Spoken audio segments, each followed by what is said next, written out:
నమస్తే. ప్రజెంట్ మనం ధర్నా చౌక్‌లో ఉన్నాం.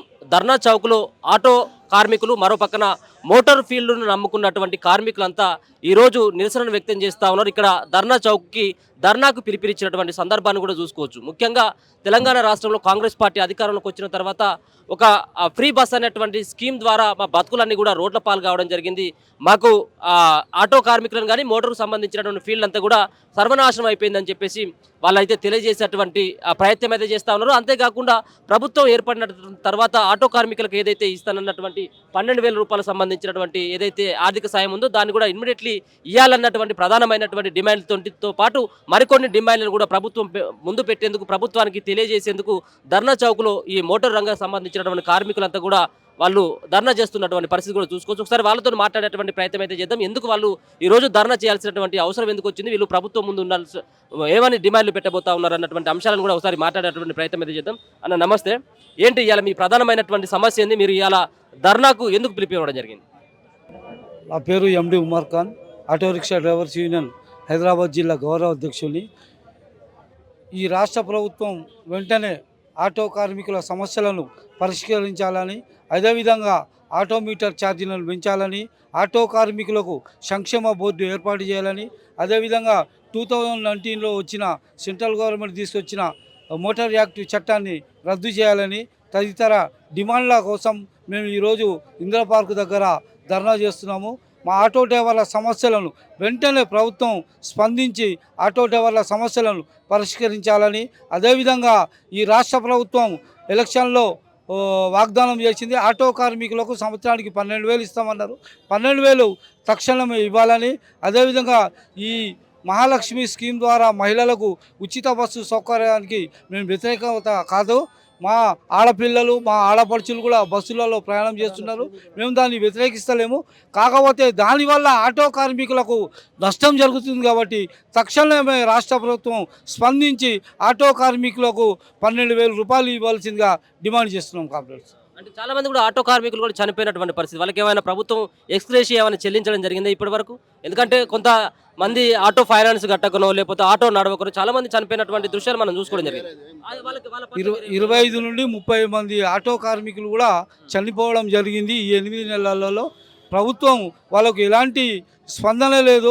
ప్రభుత్వం దృష్టికి తీసుకుపోయినా ఎక్కడేసిన గొంగలి అక్కడే ఉన్నట్టు చనిపోయిన ఆటో కార్మికులు వెంటనే ఎక్స్‌గ్రేషన్ అందించాలని డిమాండ్ చేస్తున్నాము. మీరేమని చెప్తారన్న? మీరు ప్రధానంగా మీరు ప్రభుత్వానికి ఏమని డిమాండ్ చేస్తారు? నా పేరు Komarelli Babu, auto rickshaw drivers union Hyderabad జిల్లా అధ్యక్షుడిని. ఈరోజు గవర్నమెంట్ తీసుకున్నటువంటి అనాలోచిత నిర్ణయాల వల్ల ఆటో డ్రైవర్లకు కానీ, ట్రాన్స్పోర్ట్ డ్రైవర్లకు కానీ చాలా పెద్ద ఎత్తున నష్టం జరిగింది. దాన్ని దృష్టిలో పెట్టుకొని ఈరోజు తెలంగాణ రాష్ట్ర వ్యాప్తంగా ఈ ధర్నా కార్యక్రమం చేపట్టింది. మీరు అన్నట్టు ఇప్పటి వరకు తెలంగాణ రాష్ట్రంలో 40 మంది ఆటో డ్రైవర్లు చనిపోయారు. 40 మంది ఆటో డ్రైవర్లు ఇంతవరకు పట్టించుకున్న నాదులు లేడు. కనీసం వాళ్ళ దగ్గరికి పోయి పరామర్శించినటువంటి లేరు.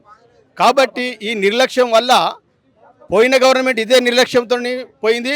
మీరు కూడా అదే దారిలో పోతున్నారు. కాబట్టి దానికి పర్యవస్థానం మీరే మూల్యం చెల్లించవలసిన సమయం వచ్చింది. ఇప్పుడు కనుక మా సహనాన్ని పరీక్షిస్తే మేము తట్టుకోలేము. ఎందుకంటే ఒక పక్క ఓలా ఊబర్ బైకులను పెట్టినావు, ఇంకో పక్క ఓలా ఊబర్ పెట్టినావు. అనేక రకాలుగా మాకు భేదాలు సృష్టించి ఒక పక్క మహాలక్ష్మి పథకం పెట్టి డిస్ట్రిక్ట్లో ఉన్నటువంటి ఆటో డ్రైవర్లు కూడా హైదరాబాద్కి వచ్చారు. దాని మీద మీరు స్పందించండి అంటే ఏమంటాడు, ఎక్కడైతే నడుపుకుంటుంది అంటాడు. మరి అక్కడ ట్యాక్స్ కట్టి మరి ఇక్కడ ఏం నడుపుతారు సార్ అంటే దాన్ని పట్టించుకోవట్లేరు. కాబట్టి మాలో ఏర్పాటువాదం ఏర్పరిచి మమ్మలను బలహీనపరుస్తూ మమ్మలను తుంగలు తొక్కుతున్నారు.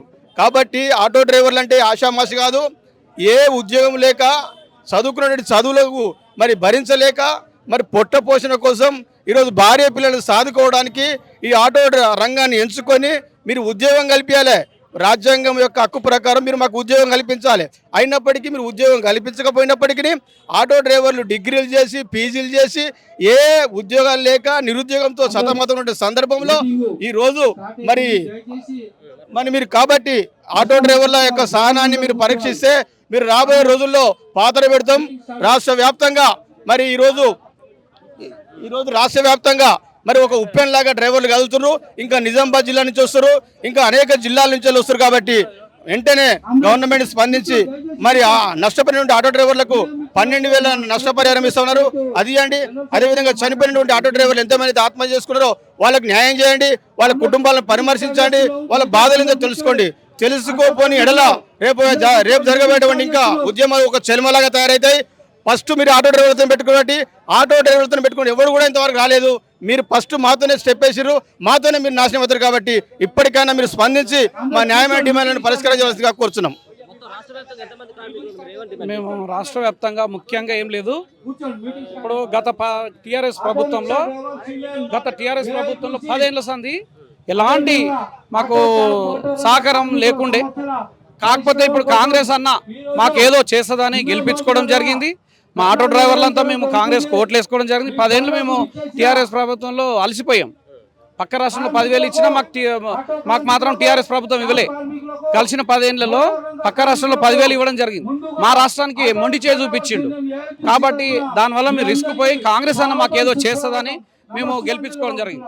అయినా కూడా కాంగ్రెస్ కూడా ఇప్పుడు కలుస్తున్న 8 నెలల ప్రభుత్వంలో మాకు ఫ్రీ బస్సు వల్ల నష్టపోయిన డ్రైవర్లకు 12,000 ఇస్తాని మన ట్రాన్స్పోర్ట్ మినిస్టర్ పొన్నం ప్రభాకర్ గారు హామీ ఇవ్వడం జరిగింది. ఆ హామీ మేరకు 12,000 మేము న్యాయమైన డిమాండ్లను పెట్టినాం. అదేవిధంగా మళ్ళీ ఇప్పుడు ఇతర జిల్లాలని కట్టడి చేయాలి.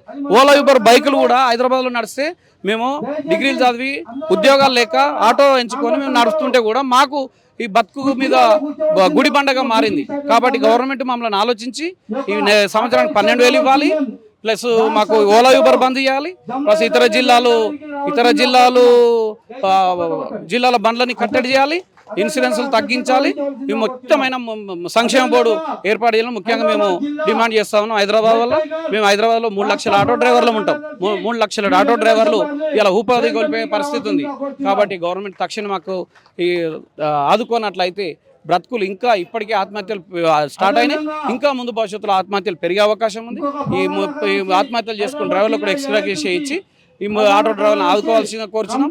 లేనట్టయితే మేము మద్దతు ఇచ్చిన గవర్నమెంటే అయినప్పటికీ మేము నష్టపోతుంటే మా బ్రతకాన్ని ఎక్కువ కాదు. కాబట్టి మేము రాబోయే కాలంలో పెద్ద ఎత్తున విజృంభించి హైదరాబాద్లో మేము విజృంభించడానికి ఉద్యమాలు చేయడానికి మేము పూనుకోవడం జరుగుతుంది. మొత్తానికైతే చూస్తూ ఉన్నాం కదా, ఇక్కడ ఇలా ధర్నా చౌక్లో ఏఐటీయూసీకి సంబంధించినటువంటి వాళ్ళందరూ కూడా ఒకసారి ధర్నా చేసేటువంటి ప్రయత్నం చేస్తూ ఉన్నారు. ఇక్కడ ప్రభుత్వానికి హెచ్చరించేటువంటి ప్రయత్నం చేస్తూ ఉన్నారు.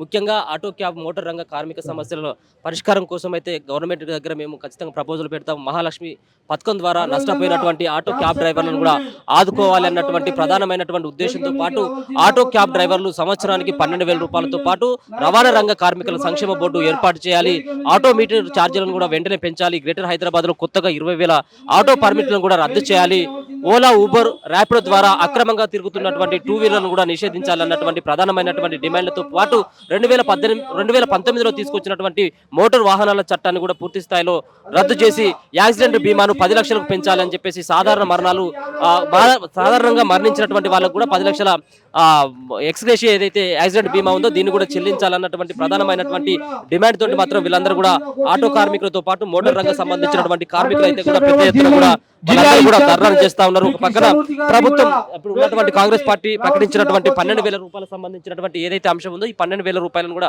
ఇమ్మీడియట్లీ కూడా చెల్లించాలి. చాలా మంది కూడా ఆటో కార్మికులు చనిపోతా ఉన్నారు. ఒక పక్కన ఫైనాన్సులు కట్టలేక, మరొక పక్కన ఆటోలు నడవక, మరో పక్కన మోటార్ ఏదైతే ఉన్నటువంటి ర్యాపిడో కానీ ఊబర్ సంబంధించినటువంటి ఓలా ఊబర్ లాంటి సంబంధించినటువంటి ఏవైతే ఉన్నాయో వీటి ద్వారా మేము పూర్తి స్థాయిలో నష్టపోతా ఉన్నాం. వీటిని కట్టడి చేసి మాకు ఉపాధి కలిగే విధంగా మాకు ప్రభుత్వం చర్యలు చూపెట్టాలని చెప్పేసి అయితే ఇక్కడ ఉన్నటువంటి ఏఐటీయూసీకి సంబంధించినటువంటి ఎవరైతే యూనియన్ సంబంధించినటువంటి నేతలు ఉన్నారో వాళ్ళైతే ఆటో మోటార్ సంబంధించినటువంటి డ్రైవర్లకు పిలుపునిస్తా ఉన్నారు. తక్షణమే ప్రభుత్వం కనుక స్పందించినట్టయితే ఖచ్చితంగా వాళ్ళ యొక్క కార్యాచరణను ప్రకటిస్తామని చెప్పేసి కూడా చెప్తా ఉన్నారు. గతంలో ప్రకటించినటువంటి విధంగానే ఇమ్మీడియట్లీగా 12,000 రూపాయలని ప్రభుత్వం మరి ప్రతి ఒక్క ఆటో కార్మికునికి చెల్లించాలని చెప్పేసి అయితే ప్రధానంగా వాళ్ళు డిమాండ్ చేస్తున్నటువంటి పరిస్థితి చూసుకోవచ్చు.